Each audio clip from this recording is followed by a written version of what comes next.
네, 2022년 한 해가 밝았습니다. 올 한 해도 하나님의 은혜가 가득하며 또한 하나님의 복이 여러분의 가정과 삶의 터전 가운데 함께하기를 소망합니다. 네, 이제 4주간 동안 우리 부교육자들이 이 수요 예배 설교를 담당하게 되었습니다. 김 목사님과 제가 함께 이 4주간을 어떻게 수요 예배를 함께 진행할까, 어떠한 말씀으로 함께 진행할까 기도하며 고민하게 되었을 때 한 가지 주제들을 가지고 함께 나누었으면 좋겠다는 생각이 들었습니다.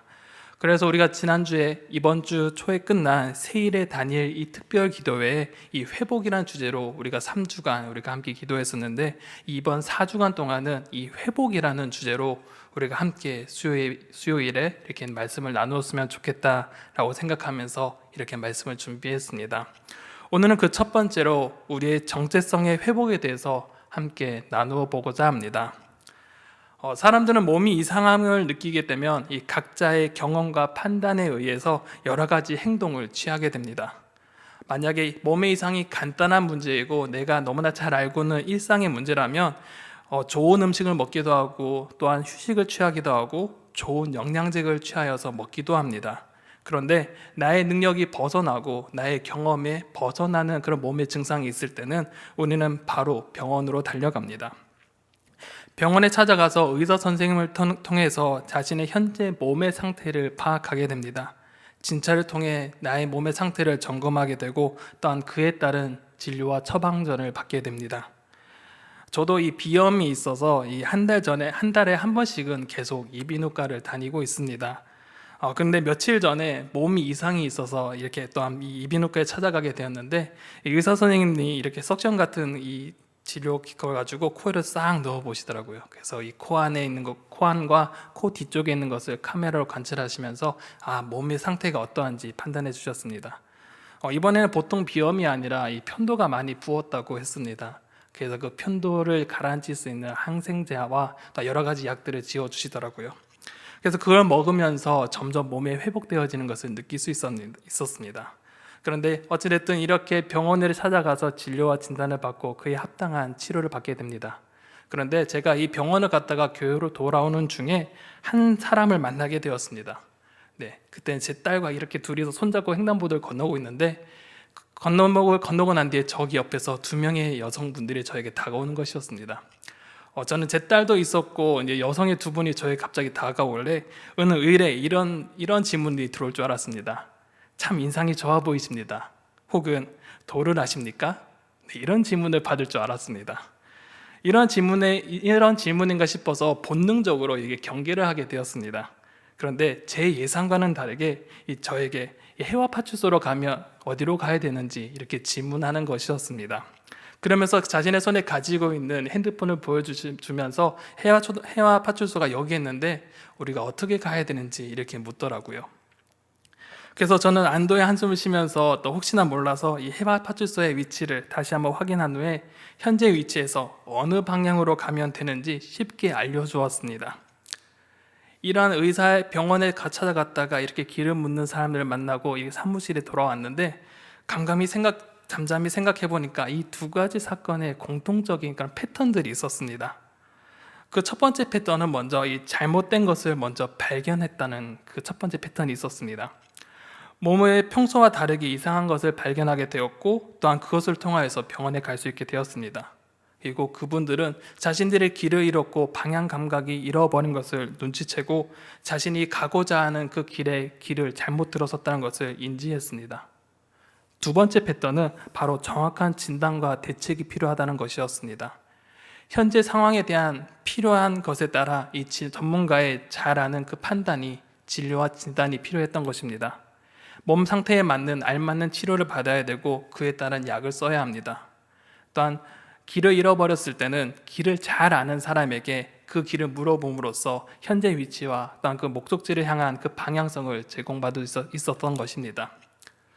어쨌든 이렇게 우리는 본능적으로나 혹은 학습적인 효과로서 어떤 문제가 닥쳐 있을 때 이러한 과정들을 가지고 문제를 해결하게 됩니다. 특히 어떠한 문제가 닥쳐올 때 현재 나는 어떠한 상태인가에 대한 이런 근원적인 질문을 먼저 하게 되어 있습니다. 현재 나의 모습은 어떠한지, 왜 내가 여기에 있는지, 그리고 내가 무엇을 해야 하는지, 그리고 내가 지금 잘하고 있는지에 대한 고민을 하게 됩니다. 특히 코로나 상황이 2년간 이렇게 넘게 진행되면서 이 관계 고립과 단절, 그리고 경제적인 어려움에 닥쳐져 있었고, 또한 일상생활의 어려움을 통해서 많은 이들이 나는 누구인가, 이 나에 대한 질문들을 던지곤 했습니다. 코로나 이전에서는 혼자 있는 시간이 많이 적었고, 또한 열심히 사회활동을 하면서 사회와 상호작용하기 때문에 상대적으로 나에 대한 관심이 매우 적었습니다. 그런데 이 코로나로 인해서 고립과 단절 이런 것들이 일어나면서 자연스럽게 우리의 관심은 나에 대한 질문으로 점점 던지게 되었습니다. 그러면서 마치 사춘기 때 이 청소년들과 동일하게 나는 누구인가 자신에 대해서 질문을 던지는 사람들이 꽤나 많아졌다고 합니다. 나는 누구인가? 이에 대한 질문은 그 속에 함의하고 있는 것이 여러 가지가 있습니다. 이 질문 속에는 나의 정체성이 무엇인가에 대한 질문이 담겨져 있습니다. 내가 어떻게 이것을 살아가야 되는지, 내가 이 땅에서 살아가는 의미와 또한 내가 이곳에 존재하는 의미를 질문하는 것이기도 합니다. 세상을 사랑하면서 이 땅에 적응하면서 살아가는 나의 모습이 아니라 진짜 나의 모습, 진짜 자신의 자아에 대해서 질문을 합니다. 그리고 내가 이 땅에서 어떠한 존재로서 또한 어떠한 사람으로서 살아가야 하는가에 대한 진지하게 고민을 하게 되는 것입니다. 그런데 이러한 질문에 유명한 이 소크라테스도 너 자신을 알라라고 질문을 했는데, 그 정작 자신도 나를 모른다는 것을 안다라고 답을 했습니다. 위대한 철학자이면서도 너무나 똑똑한 이 소크라테스도 나 자신을 모른다고 말하지만, 우리는 여전히 이 질문에 대해 생각하고 우리는 답을 내릴 수 있어야 됩니다. 그 이유가 무엇이냐? 바로 이 성경에서 우리의 정체성이 바로 정확하게 이야기되어지고 있기 때문입니다. 성경에서는 인간을 매우 특별한 존재이고 고귀한 존재라고 말씀하며 강조하고 있습니다. 그 이유가 무엇이냐면 창세기 1장 27절에 이렇게 기록되어져 있습니다.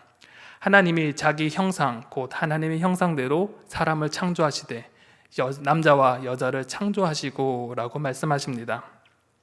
하나님께서 이 땅의 만물을 만드셨고 또한 사람을 만드셨을 때 특별히 이 사람을 하나님의 형상대로 만드셨다고 기록하고 있습니다. 이는 다른 피조물과 매우 구분되는 지점으로서 하나님의 형상, 이미지 혹은 하나님의 모양대로 창조되었다고 말씀하고 있습니다. 이 하나님의 형상은 우리가 하나님과 똑같이 생겼다라는 의미가 아니라 바로 하나님과 관계를 맺는 존재로 하나님과 인격적인 교제를 나눌 수 있는 그런 사람으로 창조하셨다는 뜻입니다. 바로 이 관계성에 집중해야 되는 것입니다. 단순히 이 피조물로서 종속되어서 창조자의 질서 안에 수동적으로 존재하는 존재가 아니라 바로 하나님과 인간과 함께 교제하면서 교류할 수 있는 인격적인 존재로 우리를 창조하셨다는 것입니다. 그런데 여기에서 그치지 않고 함께할 배필을 만들어 주셨다고 성경은 기록하고 있습니다. 사람은 관계를 맺어가는 자이기에 하나님께서는 함께할 사람을 만들어 주시면서 함께 살아가게 하셨습니다. 그리하여 하나님께서는 이들과 함께 하나님의 나라를 이끌어 가셨고, 또한 아담과 하와는 하나님과 관계하면서 생물의 이름도 지어주며 하나님의 나라를 하나님과 함께 이끌어 나갔습니다. 인간은 하나님과 이 관계를 맺으면서 살아가는 존재로서 이 하나님의 나라에서 평안한 관계 안에 살아갔지만, 이러한 평화롭고 조화로운 관계가 깨어져 버리는 사건이 발생하게 됩니다. 그 사건이 바로 인간의 범죄함으로 인함이었습니다. 인간의 범죄는 하나님의 말씀에 대한 불신에서부터 시작되었습니다. 창세기 2장 16절에서 17절에서는 하나님께서 그 모든 것을 허락하셨지만 단 한 가지 허락하지 않은 것이 있다고 기록하고 있습니다.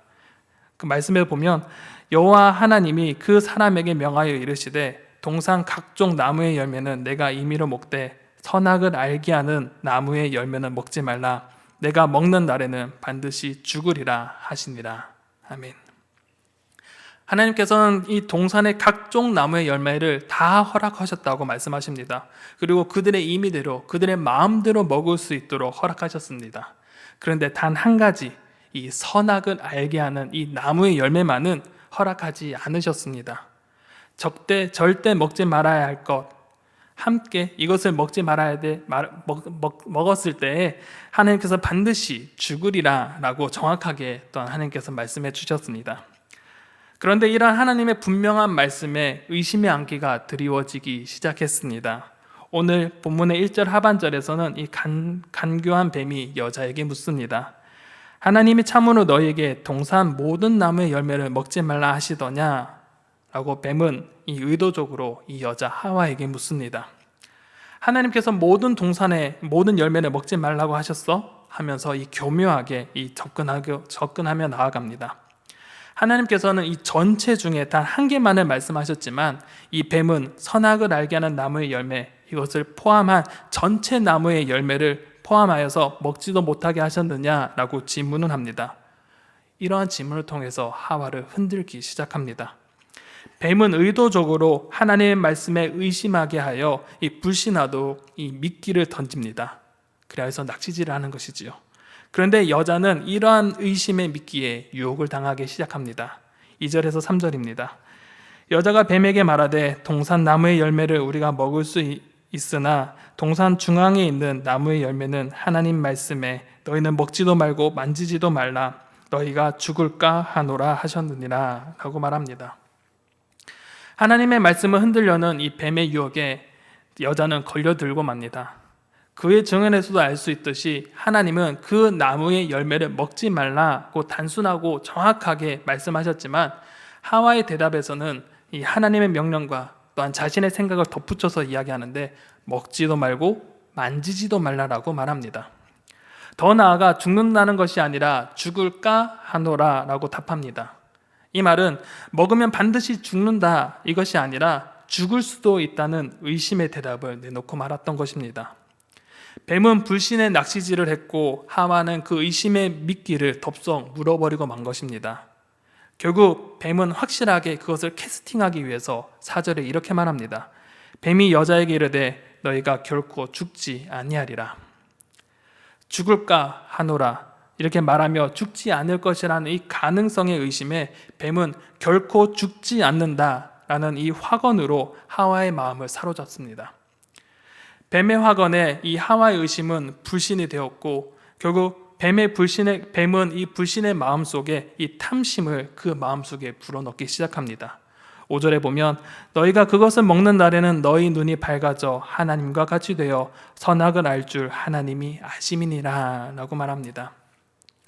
뱀은 마치 하나님께서 무엇인가 대단한 것을 감추어 놓으셨고 인간에게 알려주지 않은 듯 이렇게 이야기합니다. 그래서 그 감추어진 것을 얻게 되었을 때 하나님과 같이 능력자가 될 것이라고 말합니다. 뱀은 하나님에 대한 그 의심 그리고 불신을 끊임없이 불어넣고 그 속에 하나님과 같이 될 것이라는 탐심까지도 불어넣고야 말았습니다. 이러한 유혹 속에 인간의 관심 밖에 있던 것이 점점 눈에 들어오기 시작합니다. 정말 내가 관심도 1도 가지지 않았던 그것들이 점점 내 눈 속에 들어오기 시작합니다. 6절입니다. 여자가 그 나무를 본즉 먹음직도 하고 보암직도 하고 지혜롭게 할 만큼 탐스럽기도 한 나무인지라 여자가 그 열매를 따먹고 자기와 함께 있는 남편에게 둘 줌에 그도 먹은지라. 선악을 알게 하는 이 나무의 위치는 이 에덴 동산의 변두리에 있는 것이 아니었습니다. 선악과는 에덴 동산의 정중앙에 위치하였습니다. 동산의 그 중앙에 위치했음에도 이 뱀의 유혹을 당하기 전까지는 이 하와와 아담은 이 선악과는 그저 관심도 없는 그저 지나치는 하나의 그냥 나무에 불과했습니다. 그런데 하느님 말씀에 의심과 불신 그리고 인간 마음속에 탐심이 생겨나게 되니 관심이 없었던 그 선악을 알게 하는 그 나무의 열매가 눈에 들어오기 시작하는 것입니다. 어느 순간인가 관심도 없었던 그 나무의 열매가 보암직도 했고 먹음직스럽기도 했고 지혜롭게 할 만한 그런 열매로 점점 눈에 거슬리기 시작하는 것입니다. 결국 그렇게 보암직한 그 나무의 열매를 따먹게 되었습니다. 또한 이 하와가 죄를 지었고 또한 그것을 자신의 행동을 끝내는 것이 아니라 남편에게도 함께 그 나무의 열매를 먹게 하고 같이 그 나무의 열매를 먹고 말았습니다. 그들의 범죄는 즉각적으로 효과가 나타났습니다. 뱀의 말처럼 이 눈이 밝아진 것입니다. 7절입니다. 이에 그들의 눈이 밝아져 자기들이 벗은 줄 알고 무화과 나무 잎을 엮어 치마로 삼았더라. 눈이 밝아졌다는 것은 이 보이지 않았던 것이 보이기 시작한 것입니다. 눈이 밝아졌다는 것은 저 멀리 있는 것이 보이지 않았던 것이 보이는 것이 아니라 내가 관심도 보이지 않았던 것, 내가 보지 못했던 것들을 보게 된 것입니다. 지금까지 벗은 것, 이것은 내게 수치가 되지 않았지만 범죄함으로 인하여서 그 벗은 것이 너무나 수치스럽게 다가왔습니다. 범죄하여 보이지 않는 것이 보이게 됨으로써 이제는 그것들이, 내가 벗은 것들이 수치로 다가오게 되었습니다. 그래서 자신의 수치를 가리기 위해서 무화과 나무 잎을 급하게 따서 그것을 옷으로 엮어 만들었습니다. 그런데 눈이 밝아진 것뿐만 아니라 더 큰 문제가 있었습니다. 8절입니다. 그들이 그날 바람이 불 때 동산에 거니시는 여호와 하나님의 소리를 듣고 아담과 그의 아내가 여호와 하나님의 낯을 피하여 동산 사이 나무 사이에 숨은지라. 하나님의 형상대로 만들어진 그 인간이며 하나님과 언제나 관계하며 그것이 익숙하고 평온했는데 이 범죄 후에 이러한 평안과 평온들이 완전히 깨어져 버렸던 것입니다.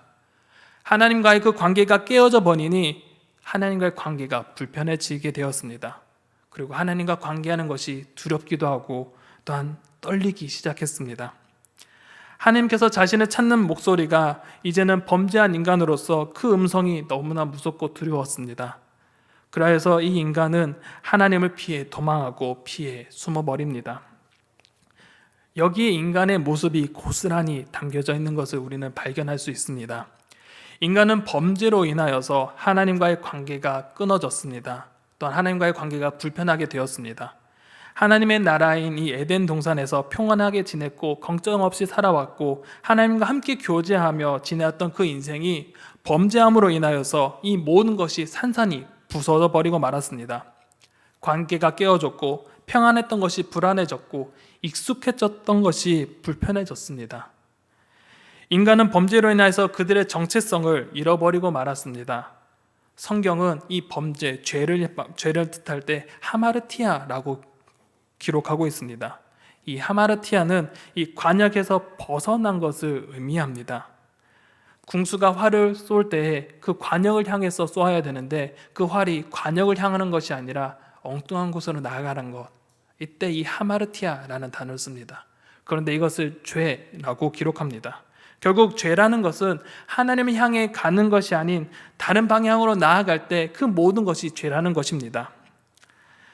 인간이 하나님의 말씀을 의심하고 불신함으로써 하나님의 말씀을 지키지 않는 것, 하나님을 떠나 다른 것들을 의지하며 그것을 향해 나아가는 것, 그 모든 것이 죄인 것입니다. 하나님을 향해 나아가는 것이 아니라 아담과 하와는 이제 자신을 향해 그 모든 것을 향하게 되었습니다. 결국 하나님의 말씀을 떠나 살아가는 것, 하나님을 향해 나아가지 않는 것, 나를 향해 달려가는 것, 나를 향해서만 관심을 가져두는 것, 그 모든 것이 바로 이 죄인 것입니다. 죄로 인하여서 인간은 보지 말아야 할 것을 보게 되었고 또한 하나님과의 관계도 또한 불편해졌습니다. 그런데 인간을 향해, 이러한 범죄한 인간을 향해, 하나님을 껄끄럽게 생각하는 그 인간을 향해 하나님은 그저 내버려 두지 않으셨습니다. 하나님께서는 그 범죄한 인간을 향해 먼저 찾으시고 부르십니다. 9절입니다. 여호와 하나님이 아담을 부르시며 그에게 이르시되 내가 어디에 있느냐. 하나님께서 이 범죄한 인간을 부르십니다. 내가 어디에 있느냐. 너 지금 어디에 있니? 하나님께서는 애타게 이 사람을 부르십니다. 하나님의 부르심은, 이런 하나님이 내가 어디 있느냐 이 질문, 이 부르심은 인간을 향한 범죄한 인간을 향한 질책과 책망이 아닙니다. 하나님의 이 부르심은 바로 이 인간의 범죄함에서 회복과 소망을 전제로 한 부름이었습니다. 하나님께서 이미 그들의 상태가 어떠한지 이미 아셨습니다. 그리고 그 상태에 머물러 있어서는 안 됨을 너무나 잘 알고 계셨습니다. 하나님의 부름은 잘못된 방향으로 흘러가고 있는 인간을 향하여서 되돌아오라고 하는 그 하나님의 음성이었고 그 부름이었던 것입니다. 하나님의 부름은 잘못된 방향으로 가고 있는 인간을 향해 되돌아오고 애타게 부르십니다. 이제 아담은 이제 그 하나님의 이러한 회복의 부름에 응답만 하며 나아가기만 하면 되는 것입니다. 주님, 제가 잘못했습니다 라고 죄를 뉘우치면서 그 앞에 하나님 앞에 나아가기만 하면 되는 것이었습니다. 이미 밥상은 차려져 있었습니다. 그저 떠먹기만 하면 되는 상황입니다. 그런데 아담과 하와는 이 상을 외면해버리고 도망가 버립니다. 10절입니다. 이르되 내가 동산에서 하나님의 소리를 듣고 내가 벗었으므로 두려워하여 숨었나이다. 주님, 제가 잘못했습니다. 하나님 말씀을 거역하고 선악과를 따먹었습니다. 주님, 용서해 주세요가 아니라 그저 변명거리를 내어놓는 것입니다. 하나님의 명령을 어기고 범죄로 인하여서 두려운 것이 아니라 자신의 수치로 인해 두려워서 숨었다고 고백합니다. 그리고 그 이후에 역시 자신의 잘못을 뉘우치기는커녕 자신의 잘못을 다른 사람에게 전가시키며 변명하기 시작합니다. 자신의 잘못을 직면하는 것이 아니라 자신의 잘못을 회피하며 나는 아니라고, 내 잘못 없다고 이렇게 회피해버리고 맙니다. 그로 인하여서 인간은 회복의 기회조차도 차버리고 말았습니다. 하나님께서는 내가 어디 있느냐라고 물으시면서 회복시켜 주시길 원하셨지만, 그렇게 위하여서 인간에게 찾아오셨지만 범죄한 인간은 자신에게 다가오신 그 하나님을 외면하고 도망가고 숨어버렸습니다. 그리고 자신의 잘못을 회피해버렸습니다. 결국 하나님과의 관계의 회복을 이루지 못한 채 하나님과의 단절이 이루어졌고 또한 죽음의 자녀로 살아갈 수밖에 없는 그런 존재가 되었습니다. 결국 우리는 죄의 자녀가 되었습니다. 그렇게 우리의 모습은 죄의 자녀이며 또한 하나님이 아닌 다른 것을 향해 달려가는 그 죄를 너무나 즐겨하는 사람입니다. 그런데 이러한 죄의 자녀, 죄를 너무나 즐겨하는 자녀임에도 불구하고 하나님은 하나님의 회복의 역사는 끊어지지 않고 단절되지 않았습니다. 그저 그곳에서 머물러 있지 않았습니다. 하나님께서 아담에게 내가 어디에 있느냐라고 찾으시면서 회복의 기회를 허락해 주신 것처럼 우리 또한 예수 그리스도를 통하여서 그 부르심을 듣게 하셨습니다. 비록 각자에게 하나님께서 다가오시는 방법은 다르나 예수님께서 우리에게 찾아오심으로 인하여서 우리가 그분을 믿음으로 우리에게 하나님의 자녀가 되는 기회를 허락해 주셨고, 또한 하나님의 자녀로 믿음으로써 하나님의 자녀가 됨으로써 인하여서 우리는 하나님의 자녀가 되는 또한 그 권세를 누릴 수 있도록 우리 가운데 허락해 주셨습니다. 우리는 본래 하나님의 자녀입니다. 우리는 원래 하나님의 형상에 따라 지음받은 사랑입니다.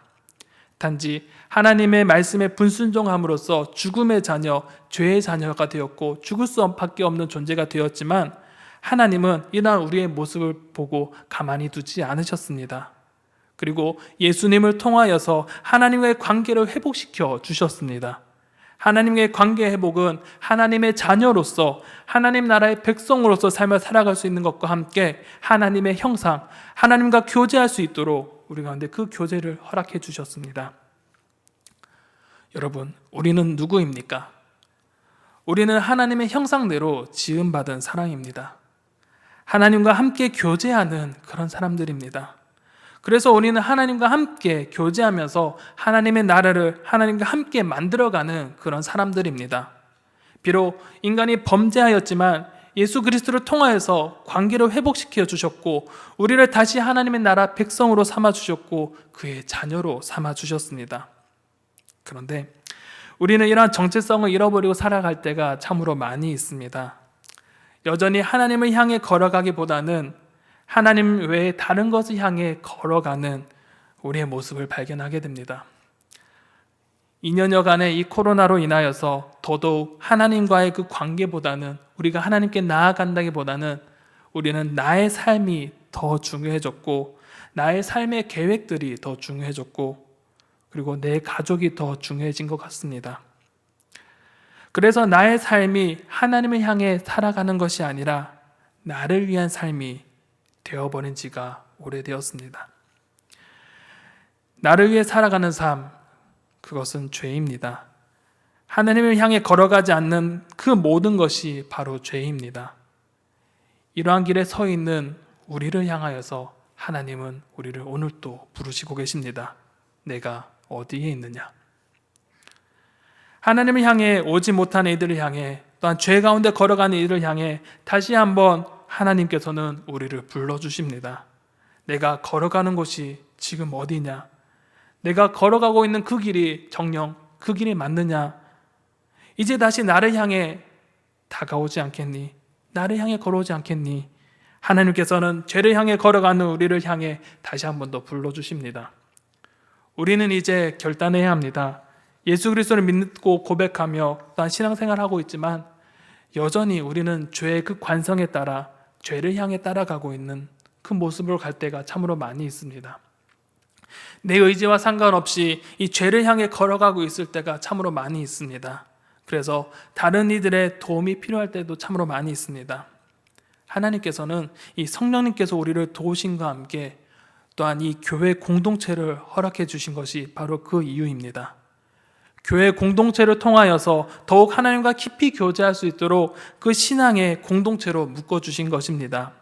마치 아담에게 돕는 배필 하와를 붙여주신 것처럼 하나님께서는 믿음의 성도를 불러 모으시고 그들과 함께 성도의 교제를 통하여서 하나님과 관계를 더 깊이 유지할 수 있도록, 더 깊이 들어갈 수 있도록 하나님께서는 우리를 성도의 교제로 부르셨습니다. 우리 교회는 다시 서바이벌 프로젝트로 다시 모이고자 합니다. 성경 통독과 또한 성경 필사, 또한 중보기도로, 또한 말씀 나눔과 말씀 묵상으로 다시 소그룹으로 재편하고 다시 모이게 됩니다. 우리는 혼자 스스로 신앙생활을 할 수 있다는 그것은 오만이고 교만입니다. 우리를 통해 우리는 신앙생활을 혼자 할 수 없지만 하나님께서는 이러한 믿는 성도들과 함께 힘을 합쳐서 하나님과의 그 관계를 회복하며 나와 함께 교제하자고 우리 가운데 이 공동체로 불러주셨습니다. 그를 통하여서 하나님과의 교제를 통하여서 성도의 교제를 통하여서 그 교제를 통해 하나님의 나라가 이루어질 것입니다. 우리의 정체성이 무엇입니까? 우리는 하나님의 나라의 백성입니다. 또한 우리는 하나님의 형상대로 지음받은 백성입니다. 그리고 우리는 하나님과 교제하는 자임과 동시에 성도의 교제를 통해 하나님을 알아가는 자들이기도 합니다. 2022년 한 해가 밝았습니다. 어째 보면 우리는 지난 날 동안 우리 스스로 신앙생활하는 그런 혼자 신앙생활하는 것이 참으로 익숙해지기도 했었습니다. 하지만 우리 가운데 부르심은 그것이 아닙니다. 하나님과 교제도 중요하지만 성도의 교제, 내 옆에 있는 사람과의 그런 교제를 통해서 하나님과 교제를 더 깊이 나아가는 것들도 중요합니다.